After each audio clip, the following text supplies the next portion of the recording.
In seminary, there was one class that I really wanted to take, and I waited until the last semester of my final year to sign up.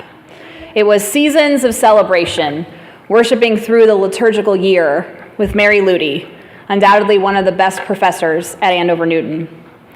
This class was designed to help us think creatively about worship and better understand the rhythm and feast and fast days of the Christian year. We dealt with worship controversies. Can you sing Christmas carols during Advent? Should you read the Passion of Jesus Christ on Palm Sunday? Should the pastor wash people's feet on Maundy Thursday? How should we commemorate All Saints' Day? Now, some of you may be thinking, who cares about stuff like that? And you'd better not ever wash my feet without advanced warning. When serving my church in Wellesley, I brought up the possibility of washing each other's feet before a women's retreat and was promptly scolded that I had better give them advanced warning if that was going to happen so that everyone could get pedicures beforehand. You know, because Jesus' disciples certainly got pedicures before he washed their feet on Maundy Thursday, but whatever. These are rather interesting worship controversies when you learn more about them. So overall, this class enabled us to think creatively and critically about long-standing Christian traditions and local practices in congregations and challenge it all. But we've always done it that way was not a good enough reason to keep every tradition. Because of Mary and Seasons of Celebration, our whole class came to see this Sunday in the church calendar as a unique Sunday. Technically, the first Sunday of Advent begins the Western Christian liturgical year. That's next Sunday. So this Sunday, Reign of Christ Sunday, or Christ the King Sunday, as some traditions call it, acts as a bridge between the last Sunday of ordinary time, last Sunday, and the beginning of Advent, next Sunday. So it's sort of like New Year's Eve today, whether we know it or not. This is a day of transition, as we've been reading and hearing texts about signs of the end times, like the 10 bridesmaids and their oil controversy, or the parable of the talents. We're soon going to be reading text about the future. Texts about the one who will come into the world to show us a different way. But today we get to see a glimpse of the glory of the Son of Man. And we get to think about his reign on earth right here and right now. Our passage that Lynn read for us begins with the Son of Man coming in all his glory, and all the angels with him. It's worth thinking, what would the reign of Christ look like? How is the reign of God different from the way our governments function in all nations of the earth? Increasingly, we can hear people get frustrated by politicians and the whole political system. It seems like controversies are a constant these days, and ethics and really working for one's constituents doesn't always happen. The list goes on and on of politicians who have been unethical.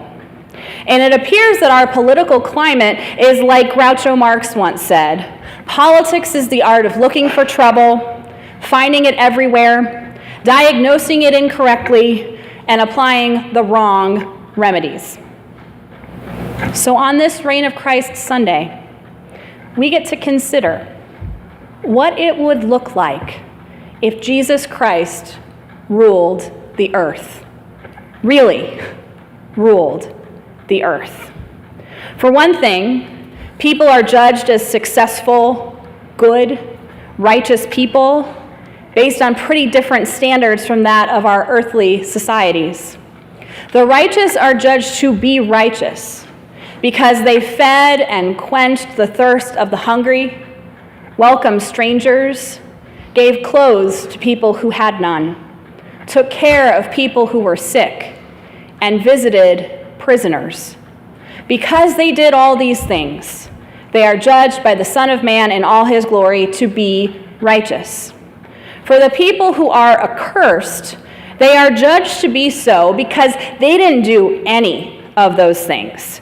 There was an intentional turning away from those in need, ignoring vulnerable people.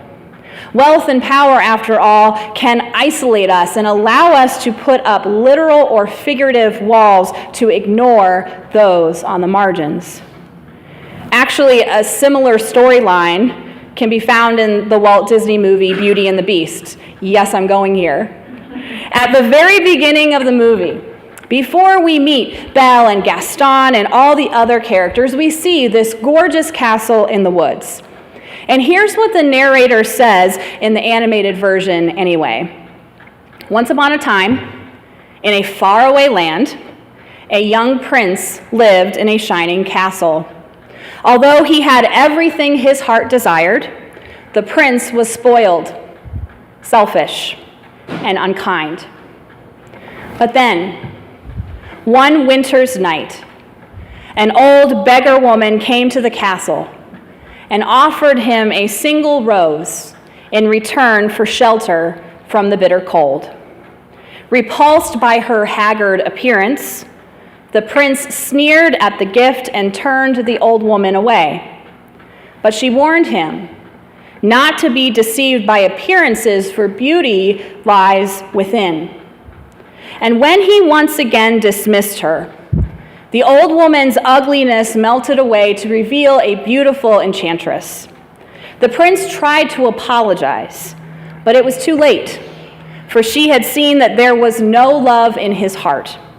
And as punishment, she transformed him into a hideous beast and placed a powerful spell on the castle and all who lived there. In this passage from Matthew, the accursed folk don't exactly get transformed into beasts like the enchantress did to the unkind prince, but the accursed are told that they are to depart from the Son of Man into the eternal fire prepared for the devil and his angels. Both the beginning of Beauty and the Beast and the punishment doled out in this passage are really harsh. And it would be great if we could tie them up in a nice red ribbon and make it easier to handle. None of us probably relish getting judged for our actions or lack thereof, and possibly being condemned because we didn't always do the right thing. And there's the whole faith versus works argument of the Protestant Reformation to think about too. But what this passage points to, in the words of worship scholar Lorincz is that God's reign becomes a kind of metaphor by which to judge and on which to base human behavior.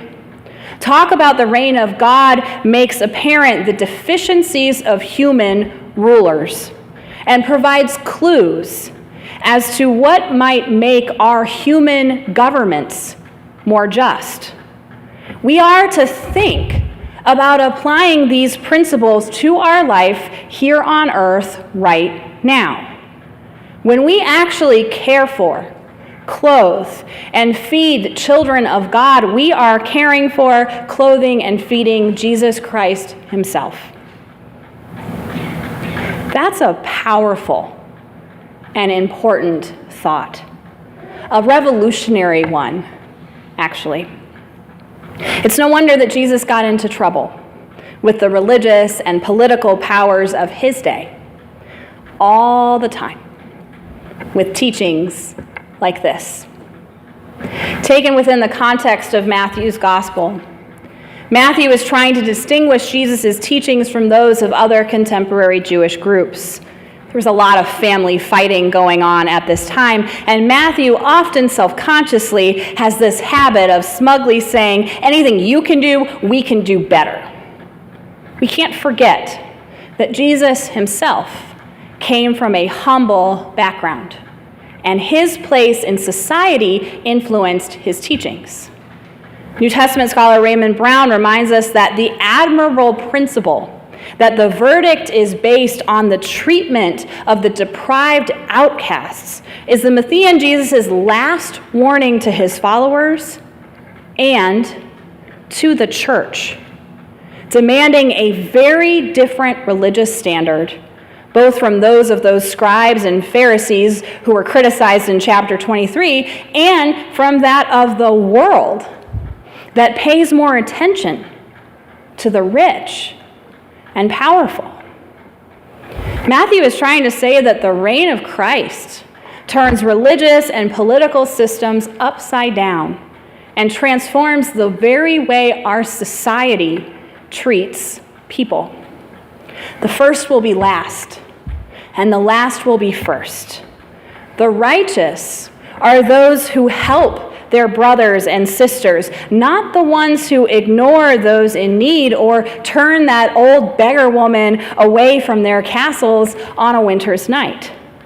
The people who are ignored by other religious authorities and government officials are to be cared for and loved as if we are loving and caring for Jesus himself.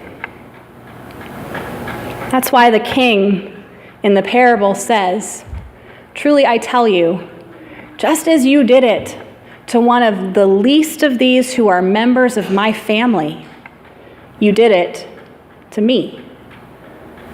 The reign of Christ is a radical and revolutionary concept to consider on this Reign of Christ Sunday. If we allowed Jesus to rule the world, if we allowed Jesus' ethical teachings to be the center of our common life together, things would look pretty different than they do now. Thinking of God's reign and what this looks like, thinking of God as the one ultimately in charge defies hopelessness.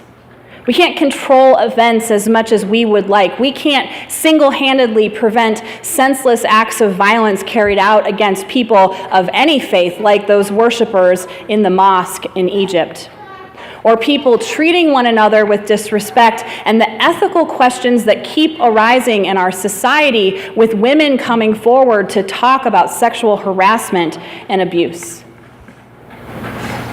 But here's what we can do. We can feed the hungry. We can clothe the naked. We can visit those in prison. We can care for the sick. We can welcome the stranger. And when we do, the future looks brighter for everyone. When we do, we're embodying our values as Christians. We don't value stuff as much as we value people. We don't value success as much as we value being our brother and sister's keeper. When we forget or get wrapped up in what society tells us that we should prioritize, we have Jesus pulling us back from the brink. Just as you did it to one of the least of these who are members of my family, you did it to me. Maybe we would be ready for the reign of Christ to begin tomorrow. Or maybe we wouldn't. But as we go into Advent next Sunday, as we begin our next Christian liturgical year together, we can consider what the King of Kings, Lord of Lords, and Prince of Peace came among us to do. We can consider how Jesus wants to live out his teachings on earth right now. Thanks be to God. Amen.